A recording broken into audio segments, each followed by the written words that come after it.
램프 이걸 이용하다 보면 어떨 땐 참 편한데 근데 어떨 땐 왜 이렇게 불편하게 만들었지 싶을 때가 있잖아요. 그쵸? 네, 맞아요. 좀 위험해 보일 때도 있고요. 네. 사실 여기에는 생각보다 굉장히 복잡한 법규하고 기준들이 막 얽혀 있거든요. 그렇죠. 하나만 있는 게 아니니까요. 그래서 오늘은 바로 그 대한민국 5개 공간의 계단 그리고 램프 설계 기준 그 핵심을 좀 제대로 파악해보는 시간을 갖겠습니다. 뭐 건축 관련 일을 하시거나 아니면 그냥 우리 주변 공간이 어떻게 만들어지는지 궁금하신 분들이라면 분명히 흥미로우실 거예요. 네, 도움이 될 만한 내용입니다. 어디서부터 시작해볼까요? 이 많은 규정들이 대체 언제 적용되는 건지 그 기준점부터 알아야 할 것 같아요. 가장 중요한 기준점은 역시 그 건축물의 연면적입니다. 연면적이요? 네, 연면적이 200제곱미터를 넘어가면 건축물의 피난, 방화 구조 등의 기준에 관한 규칙, 저희가 보통 피난 방화 규칙이라고 부르죠. 이 법의 상세 규정들을 의무적으로 따라야 하는 거죠. 이게 뭐랄까 첫 번째 관문이라고 할 수 있습니다. 200제곱미터.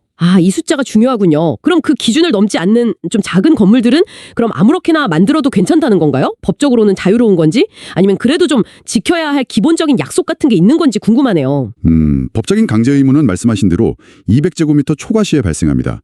근데요, 이 규정들이 그냥 귀찮게 하려고 만든 게 아니거든요. 그렇죠. 다 이유가 있겠죠. 네, 수많은 경험하고 사고 사례를 통해서 만들어진 안전의 최소 기준, 그러니까 일종의 모범 사례인 거죠.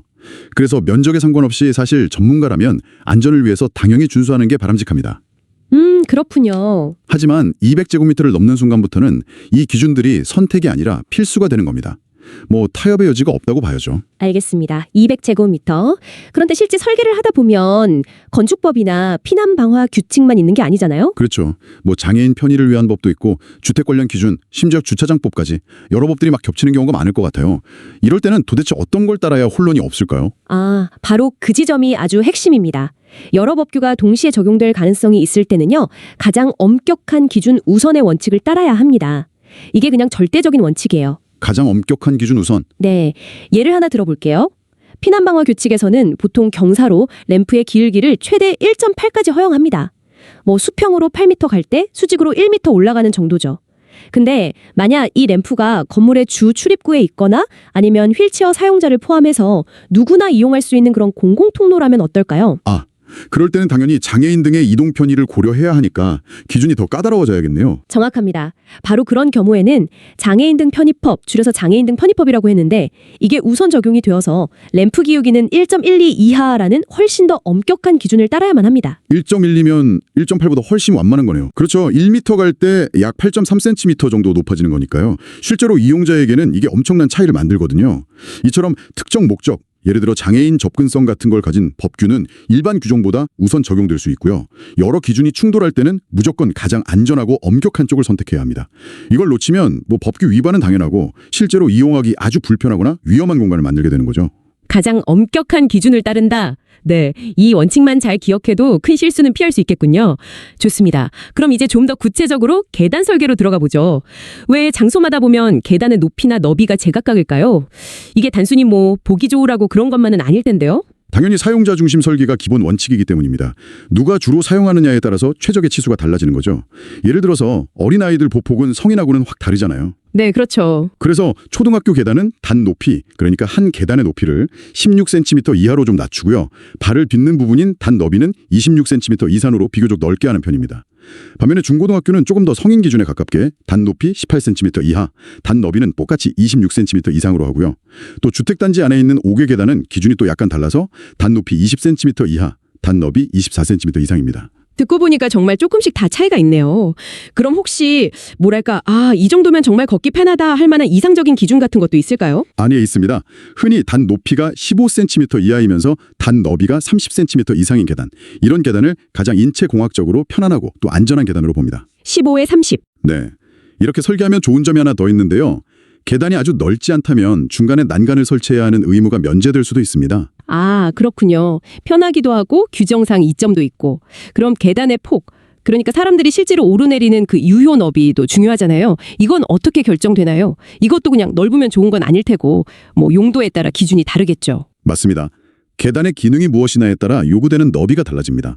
그냥 뭐 가끔 사용하는 보조적인 계단이다 이러면 최소 60cm 이상만 확보해도 괜찮습니다. 60cm. 꽤 좁네요. 네. 근데 연면적 200제곱미터 넘는 일반적인 건물이나 특히 문화 및 집회시설, 판매시설처럼 한 번에 많은 사람들이 이용할 가능성이 큰 곳은 최소 120cm 이상을 확보해야 합니다. 이건 비상시에 원활한 피난 흐름을 위한 뭐랄까 최소한의 폭이라고 보시면 됩니다. 그리고 이 120cm 기준은 계단 중간에 쉬는 공간, 계단차 및 어비에도 똑같이 적용됩니다. 학교처럼 아이들이 막 한꺼번에 이동하는 곳은 더 넓어야 할 것 같은데요. 네, 맞습니다. 그래서 초, 중고등학교는 150cm 이상으로 더 넓게 규정하고 있습니다. 150cm? 네.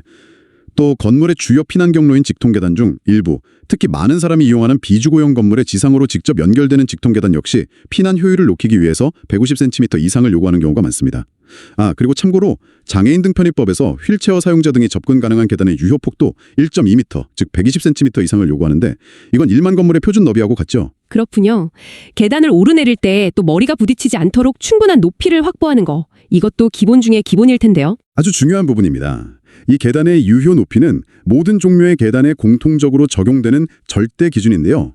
계단 바닥 마감면에서부터 바로 위 천장이나 구조물의 하부 마감면까지 수직으로 최소 2.1m 이상을 반드시 확보해야 합니다. 이건 정말 예외가 없다고 보시면 됩니다. 2.1m. 네. 계단이 길면 중간에 쉬어갈 수 있는 평평한 공간, 계단참이 꼭 필요하잖아요. 이건 어느 정도마다 설치해야 하나요? 계단의 수직 높이가 3m를 넘어가면 그 3m 이내마다 반드시 계단참을 설치해야 합니다. 계속 오르기만 하면 힘들고 위험하니까요. 그리고 이 계단참의 크기도 중요한데요. 최소 유효 너비가 120cm 이상이어야 합니다. 여기도 120cm군요. 네. 근데 법제처 해석에 따르면 이 1.2m는 단순히 폭만 의미하는 게 아니고요.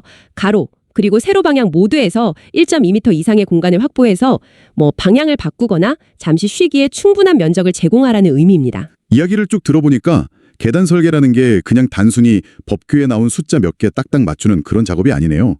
사용자의 편의성하고 비상시 안전 확보, 이 두 가지 목표 사이에서 최적의 균형점을 찾아가는 과정처럼 느껴집니다. 정확히 보셨습니다. 설계자는 이 계단이 일상적으로 편하게 오르내리는 데 중점을 둘 것인지, 예를 들면 아까 말씀드린 15cm, 30cm 조합처럼요. 아니면 학교처럼 특정 사용자를 고려할 것인지, 혹은 유사시에 최대한 많은 사람을 빠르고 안전하게 대피시키는 피난 성능에 집중할 것인지, 예를 들면 150cm 너비의 피난 계단처럼요. 그 주된 목적을 명확히 해야 합니다. 그래야 적합한 기준을 적용하고 최적의 설계를 할 수 있습니다. 그냥 계단이라고 다 같은 계단이 아닌 거죠. 네, 명확한 목적 설정이 중요하군요. 그럼 이제 안전의 또 다른 핵심 요소인 난간과 손잡이로 넘어가 보겠습니다. 이 둘은 추락을 막고 또 보행을 돕는 아주 중요한 역할을 하죠. 먼저 난간은 언제, 어디에 꼭 설치해야 하나요? 높이가 1m를 넘는 계단이나 계단참처럼 사람이 떨어질 위험이 있는 개방된 부분에는 반드시 난간을 설치해야 합니다. 물론 벽이 그 역할을 할 수 있다면 벽으로 대체 가능하고요. 네. 또 하나 중요한 것은 계단의 너비가 3m로 초과할 경우인데요. 너무 넓으면 가운데로 걷는 사람이 잡을 곳이 없을 수 있잖아요. 그렇죠. 그래서 계단 중간에도 3m 이내의 간격으로 난간을 추가로 설치해야 합니다. 다만 아까 말씀드린 아주 편안한 계단 그 15cm, 30cm 기준을 만족하면 이 중간 난간 설치 의무에서 예외가 될 수도 있습니다. 난간 자체의 규격도 중요할 텐데요. 특히 높이가 가장 신경 쓰이는 부분 같아요. 어느 정도 높이여야 안전하다고 할 수 있을까요? 5개 계단이나 옥상 광장 아니면 2층 이상의 발코니나 복도처럼 추락 위험이 큰 곳에 설치하는 난간은요. 바닥 마감면 기준으로 높이가 최소 1.2m, 즉 120cm 이상이어야 합니다. 1.2m. 생각보다 높네요. 네, 실내 계단처럼 상대적으로 위험이 좀 덜한 곳은 90cm 이상으로 기준이 완화되기도 하지만 5개 공간에서는 1.2m가 원칙이다. 이렇게 기억하시면 됩니다. 높이만큼이나 중요한 게 그 난간 사이의 틈, 간살 간격 같아요. 특히 아이들이 있는 곳에서는 이 부분이 다칫 안전사고로 이어질 수 있으니까요. 맞습니다. 이 기준은 정말 중요합니다. 수직으로 된 난간살 사이의 빈 공간, 이걸 안목치수라고 하는데요. 이게 10cm를 넘어서는 안 됩니다. 10cm 이하. 네, 10cm 이하로 해야 아이들 머리가 끼거나 빠지는 그런 끔찍한 사고를 막을 수가 있습니다. 이 기준은 원래 주택 관련 규정에 명시되어 있었는데 이제는 거의 모든 공중이용시설에서 사실상 표준처럼 지켜야 할 안전기준으로 받아들여지고 있습니다. 당연히 난간 자체로 튼튼해야 하고 녹슬지 않도록 처리해야 하고 유리를 쓴다면 안전 유리여야겠죠. 그리고 아이들이 발을 딛고 올라갈 수 있는 그런 가루 형태 디자인은 피해야 하고요. 네, 꼼꼼하게 챙겨야 할 부분이 많네요. 그럼 난간과는 조금 다른 개념으로 우리가 실제로 손으로 잡고 오르내리는 손잡이, 핸드레일이죠. 이건 어떤 기준을 따라야 할까요? 아무래도 잡기 편해야 할 텐데요. 네, 손잡이는 사용자가 안정적으로 잡고 이동할 수 있도록 설계되어야 합니다. 그래서 잡기 편한 크기가 중요한데요. 보통 지름 3.2cm에서 3.8cm 사이에 원형이나 타원형 단면을 권장합니다. 3.2에서 3.8cm? 네, 설치 높이는 계단 단의 가장 앞부분, 코라고 하죠. 그 코를 기준으로 수직으로 85cm 높이에 위치하는 것이 일반적이고요. 벽에 설치할 경우에는 벽에서 최소 5cm 이상 떨어뜨려서 손을 집어넣고 잡을 공간을 확보해야 합니다. 손잡이 설계에서 혹시 특히 강조하고 싶은 점이 있으신가요? 뭐 놓치기 쉬운 부분 같은 거요? 네, 아주 중요하면서도 의외로 자주 누락되는 부분이 하나 있습니다. 바로 손잡이의 수평 연장 규정입니다. 수평 연장이요? 네, 손잡이는 계단이 시작되기 전 그리고 끝난 후의 수평 구간에서 각각 30cm 이상 더 길게 연장되어야 합니다. 아, 계단 부분 외에 앞뒤로 30cm씩 더요? 또한 계단에는 반드시 양쪽에 손잡이를 설치해야 하고요. 손잡이 끝부분이 옷 같은 데 걸리지 않도록 둥글게 마감하거나 벽쪽으로 이렇게 구부려 넣어야 합니다. 그리고 층수 등을 알리는 점자 표지판 부착도 필수고요. 듣다 보니 난간과 손잡이는 기능적으로나 규격적으로나 명확히 다른 개념인데 실제 설계에서는 이들을 좀 혼동하거나 아니면 뭐 하나만 충족하면 된다고 생각하기 쉬울 것 같아요. 바로 그 점을 주의해야 합니다. 난간은 주로 추락 방지를 위한 물리적인 방어벽입니다. 높이 1.2m, 간살 간격 10cm 이하 같은 기준이죠. 반면에 손잡이는 사용자의 안정적인 보행을 돕고 안내하는 보조장치입니다.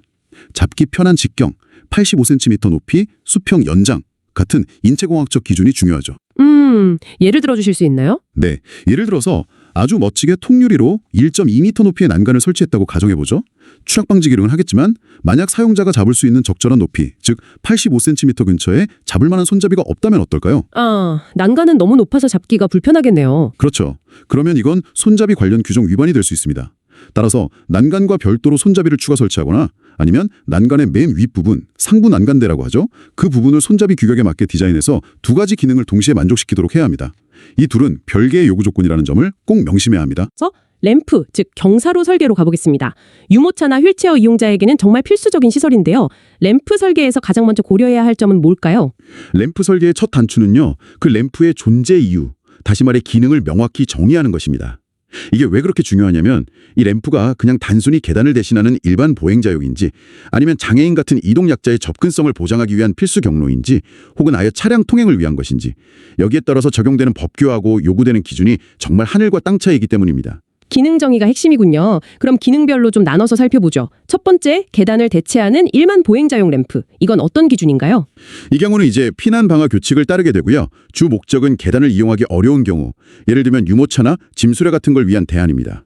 이때 활용되는 최대 경사도는 1.8입니다. 1.8. 아까 나왔던 수치네요. 네, 1m 수평거리를 갈 때 12.5cm 높아지는 정도죠. 표면은 당연히 미끄럽지 않게 마감해야 하고요. 하지만 꼭 명심할 점은 이 1.8 경사도는 휠체어 사용자가 혼자 힘으로 오르기에는 상당히 가파르다는 겁니다. 그렇다면 두 번째, 장애인 등 이동 약자의 접근성을 위한 램프. 이건 훨씬 기준이 엄격하겠군요. 그렇습니다. 이 경우는 장애인 등 편의법이라는 특별법에 적용을 받아서 기준이 대폭 강화됩니다. 가장 핵심적인 차이는 역시 경사도인데요. 최대 1.12를 넘을 수 없습니다. 1.12 이하 확실히 완만하네요. 네, 1m 갈 때 약 8.3cm 높아지는 수준이죠. 이상적으로는 1.18 이하, 그러니까 1m 갈 때 약 5.6cm 이하로 높아지는 정도가 권장될 만큼 완만해야 합니다. 뭐 아주 예외적인 상황에서만 일부 완화 규정이 있긴 한데 거의 적용되기 어렵다고 봐야 합니다. 또 다른 기준들도 있겠죠? 네, 램프의 유효폭도 최소 1.2m 이상이어야 하고요. 중요한 것은 참이라고 불리는 수평 활동 공간입니다. 램프가 시작하고 끝나는 지점, 또 방향을 트는 지점, 그리고 경사로 중간에도 일정한 높이 차이, 보통 75cm마다 반드시 최소 1.5m 곱하기 1.5m 이상의 넉넉한 수평 공간을 확보해야 합니다. 휠체어를 돌리거나 잠시 쉬어갈 수 있도록요. 이 접근성 램프에도 손잡이 규정이 있나요? 네, 있습니다. 램프의 길이가 1.8m 이상이거나 높이 차이가 15cm 이상 벌어지면 양쪽에 반드시 손잡이를 설치해야 합니다. 이때 손잡이의 규격, 그러니까 직경, 높이 85cm, 벽 이격 5cm 이런 것들과 30cm 수평 연장 규정은 앞서 설명드린 계단 손잡이 기준과 동일하게 적용됩니다. 세 번째 유형은 아예 용도가 다른 차량용 램프인데요. 이건 뭐 완전히 다른 세상의 이야기겠네요? 맞습니다. 이건 보행자가 아니라 차량의 통행을 위한 시설이기 때문에 주차장법에 적용을 받습니다. 당연히 기준도 차량의 움직임에 맞춰져 있죠. 최대 경사도는 직선 구간에서는 17%, 약 1.588 정도고요. 커브 구간에서는 14%, 약 1.714 정도로 보행자 램프보다는 훨씬 가파릅니다. 네, 차량은 힘이 있으니까요. 그렇죠. 차량 높이를 고려해서 최소 2.3m 이상의 수직 높이를 확보해야 하고 회전하는 구간의 안쪽 반지름도 최소 5, 6m 이상은 되어야 합니다. 램프의 너비도 주차 대수에 따라서 편도 3.3m 이상 또는 양방향 6m 이상으로 달라지고요. 타이어 접지력을 위해서 표면은 거칠게 마감하고 차량 이탈 방지를 위해 연석을 설치해야 합니다. 램프 설계에서 설계자들이 가장 빠지기 쉬운 함정이나 뭐랄까 좀 치명적인 오류 같은 건 뭘까요? 바로 그 램프의 법적 기능을 잘못 판단하는 것입니다. 예를 들어서 설계자가 건물주 출입구로 이어지는 램프를 그냥 일반 보행자용 램프야 라고 생각하고 피난방어 규칙에 따라서 1.8 기울기로 설계를 했다고 가정해보죠. 네. 하지만 그 위치나 기능상 명백히 모든 사람의 주요 접근로에 해당하기 때문에 설계자의 의도와는 전혀 상관없이 법적으로는 장애인 등편법이 적용되는 접근성 램프로 간주될 가능성이 매우 높습니다. 아, 설계는 1.8로 했는데 법적으로는 1.12 기준이 적용되어야 하는 상황이군요. 그렇습니다. 바로 그 순간 그 1.8 설계는 바로 규정 위반이 되는 거죠. 그러면 1.12 이하의 훨씬 완만한 기울기, 중간참 설치, 양측 손잡이 설치 등 접근성 램프의 모든 엄격한 기준을 처음부터 다시 적용해서 설계를 완전히 뜯어 고쳐야 합니다. 와, 이건 정말 큰 문제겠는데요. 네, 이게 단순히 도면 수정의 문제가 아니라 필요한 공간 자체가 훨씬 늘어나기 때문에 건물 배치나 구조에까지 영향을 미칠 수 있는 정말 큰 문제입니다. 비용과 시간 낭비는 말할 것도 없고요. 따라서 설계 초기 단계, 그보다 더 앞선 기획 단계에서부터 이 램프가 법적으로 어떤 지위를 갖게 될지 명확히 파악하는 것이 정말 중요합니다. 좀 헷갈릴 때는 그냥 주 출입구나 공공경로의 램프는 무조건 접근성 램프 기준, 즉 1.12를 따라야 한다. 이렇게 생각하시는 편이 안전합니다. 자, 이제 조금 더 깊이 들어가서요. 특히 접근성 관련 규정들이 기존 건축법규에 어떤 식으로 영향을 미치는지, 그리고 우리가 흔히 비상계단이라고 부르는 피난계단의 종류와 그 단계적인 의미에 대해서 좀 짚어보겠습니다. 아까 장애인 등 편입법이 기본 법규 위에 추가 요구 사항을 더 씌우는 그런 오버레이 효과가 있다고 하셨는데 구체적으로 어떤 것들이 있을까요? 네, 기본 건축법이나 피난 방화 규칙 위에 접근성 요구 사항이 추가되는 형태라고 보시면 됩니다. 계단의 경우 단순히 치수만 맞추는 게 아니라 단 너비를 28cm 이상으로 더 넓게, 단 높이는 18cm 이하로 더 낮게 하도록 요구하기도 하고요.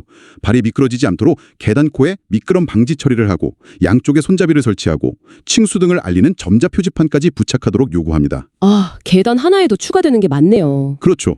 램프는 앞서 말씀드린 대로 1.11 기울기, 참, 손잡이 등 훨씬 엄격한 기준이 적용되고요. 이 외에도 모든 보행 관련 바닥 표면은 미끄럼 방지 마감을 해야 하고 또 시각장애인의 안전을 위해서 계단이나 램프가 시작되고 끝나는 지점에는 위험을 알리는 저명 블록, 그 노란색 울퉁불퉁한 블록 있죠? 그걸 설치하는 것도 의무사항입니다. 이해하시면 좋습니다. 첫째는 직통 계단입니다. 이게 가장 기본 형태인데요. 건물의 어떤 층에서도 중간에 막힘없이 피난층, 대개 1층이죠. 피난층이나 지상으로 직접 연결되는 계단을 말합니다. 일반적인 계단 설치 기준을 따르면 됩니다. 둘째는 피난 계단입니다. 건물이 5층 이상이거나 지하 2층 이하로 내려가면 2층들에서 지상으로 통하는 직통 계단은 피난 계단의 구조를 갖춰야 합니다. 여기서 핵심은 계단 자체가 내화 구조, 즉 불에 잘 견디는 구조의 벽으로 완전히 둘러싸인 계단실 안에 설치되어야 한다는 점입니다. 화재 시 연기나 불길로부터 계단 자체를 보호하기 위해서죠. 그래서 피난 계단이나 그 다음 단계인 특별 피난 계단에는 안전상 문제가 될 수 있는 원형 계단 같은 건 설치할 수 없습니다. 셋째는 특별 피난 계단입니다. 건물이 더 높아져서 11층 이상, 아파트는 16층 이상이 되면 특별 피난 계단을 설치해야 합니다. 이건 피난 계단 구조에 더해서 복도나 거실과 계단실 사이에 부속실이라는 작은 공간, 전실이라고도 하는데요. 이걸 하나 더 만드는 방식입니다. 아, 문을 하나 더 거쳐서 들어가는 거군요. 맞습니다. 문을 2번 열고 들어가야 계단실에 닿는 구조죠. 이 부속실이 연기가 계단실로 들어오는 것을 한 번 더 막아주는 일종의 완충 공간 역할을 해서 가장 높은 수준의 안전을 확보하는 계단입니다. 마지막 네 번째는 뭔가요? 마지막으로 5구의 피난 계단도 있습니다. 이건 말 그대로 건물 외벽에 설치하는 피난 계단입니다. 특정 용도의 건물에서는 의무적으로 설치해야 하기도 하고 내부 계단 설치가 어려운 경우에 대안으로 사용되기도 합니다. 건물 내부의 화재나 연기로부터 완전히 분리되어 있다는 장점이 있죠. 직통 계단에서 피난 계단, 특별 피난 계단으로 갈수록 요구 조건이 점점 더 가다로워지는군요. 마치 뭐랄까 방어막을 겹겹이 치는 그런 느낌인데요. 여기에도 분명 이유가 있겠죠. 네, 여기에는 생존사슬, 체인 오브 서바이벌이라는 중요한 설계 철학이 담겨 있습니다. 건물이 높아질수록 사람들이 피난해야 하는 거리도 길어지고 그만큼 화재나 연기에 노출될 시간과 위험도 커지거든요. 아, 당연하겠네요. 네, 특히 고층 건물에서는 굴뚝 효과 때문에 연기가 계단실을 통해서 순식간에 위층으로 퍼져나갈 수도 있습니다. 따라서 건물의 높이와 위험도에 비례해서 피난 경로의 안전 등급도 단계적으로 강화하는 겁니다. 저층 건물은 빨리 빠져나갈 수 있으니까 직통 계단으로 충분하지만 중층 건물은 대피 시간이 더 걸리니까 계단실 자체를 보호하는 피난 계단이 필요하고 고층 건물은 시간이 더더욱 오래 걸리고 연기 확산 위험도 크니까 부속실이라는 추가 방어선, 즉 특별 피난 계단까지 두는 거죠. 와, 단순한 건축 규정이 아니라 실제 재난 상황에서 사람들의 생존 가능성을 높이기 위한 아주 치밀한 장치들이군요. 맞습니다. 그래서 설계자는 단순히 법규를 그냥 따르는 것을 넘어서 자신이 만드는 이 계단이 유사시 누군가의 생명을 구할 수도 있는 중요한 시설이라는 그런 책임감을 가져야 합니다. 어떤 종류의 피난 계단을 설치해야 하는지는 건물의 높이와 용도에 따라 법규에 명확하게 정해져 있으니까요. 이걸 반드시 확인하고 준수해야 합니다. 자, 지금까지 정말 많은 내용을 다뤘는데요. 이 복잡한 규정들을 실제 업무에 적용할 때 놓치지 말아야 할 핵심 체크리스트랄까요? 그리고 현장에서 자주 보이는 실수들, 이런 걸 마지막으로 좀 짚어주시죠. 네. 설계를 시작하기 전에 반드시 스스로에게 물어봐야 할 질문들이 있습니다. 첫째, 내 프로젝트가 이 규정들의 적용 대상인가? 즉, 연면적 200제곱미터 넘나? 둘째, 내가 지금 설계하는 이 계단이나 램프의 주된 기능과 사용자는 누구인가? 이게 일반용인가? 접근성용인가? 피난용인가? 아니면 차량용인가? 기능정의 중요하다고 하셨죠? 네. 셋째, 이 건물의 용도는 무엇인가? 학교, 주택, 문화시설처럼 뭔가 특별한 기준이 적용되는가? 넷째, 건물의 층수는 몇 층인가? 그래서 피난 계단이나 특별 피난 계단 설치 의무가 있는가? 그리고 마지막으로 이 모든 질문에 대한 답을 종합해서 어떤 법규들이 중첩적으로 적용되는지 파악하고 그중에서 가장 엄격한 기준을 최종 설계안에 반영하는 것입니다. 실무에서 좀 반복적으로 나타나는, 그래서 더 주의해야 할 설계 오류에는 어떤 것들이 있을까요? 세 가지만 꼽아보겠습니다. 첫째는 앞서도 여러 번 강조했던 것처럼 명백히 접근성 램프인데도 일반 램프 기준인 1.8 기울기를 적용하는 그 치명적인 실수. 정말 자주 보입니다. 네, 이건 정말 큰일 나겠네요. 그렇죠. 둘째는 난간 높이 1.2m는 맞췄는데 아이들 안전에 직결되는 그 간살 간격 10cm 이하 기준을 놓치는 경우. 이것도 은근히 많습니다. 셋째는 손잡이를 설치할 때 시작과 끝에서 30cm 수평으로 연장해야 하는 규정. 이걸 빠뜨리는 경우입니다. 이 세 가지는 어찌 보면 사소해 보일 수도 있지만 안전과 직결되는 매우 중요한 부분이니까 반드시 확인해야 합니다. 마지막으로 이렇게 복잡하고 때로는 좀 충돌하는 것처럼 보이는 규정들을 다룰 때 가장 현명한 접근법은 무엇일까요? 가장 안전하고 확실한 방법은요. 규정이 좀 애매하거나 여러 기준이 경합할 때는 항상 가장 엄격하고 안전한 기준을 선택하는 것입니다. 예를 들어서 법적 의무는 아니더라도 접근성 램프처럼 완만한 기울기 1.12 이하를 적용한다거나 주택 기준인 난간살 간격 10cm 이하를 다른 건물에도 똑같이 적용하는 것. 이런 것들은 당장의 안전을 높이는 것은 물론이고요. 나중에 미래의 규제가 강화될 가능성에도 미리 대비하는 아주 현명한 선택이 될 수 있습니다.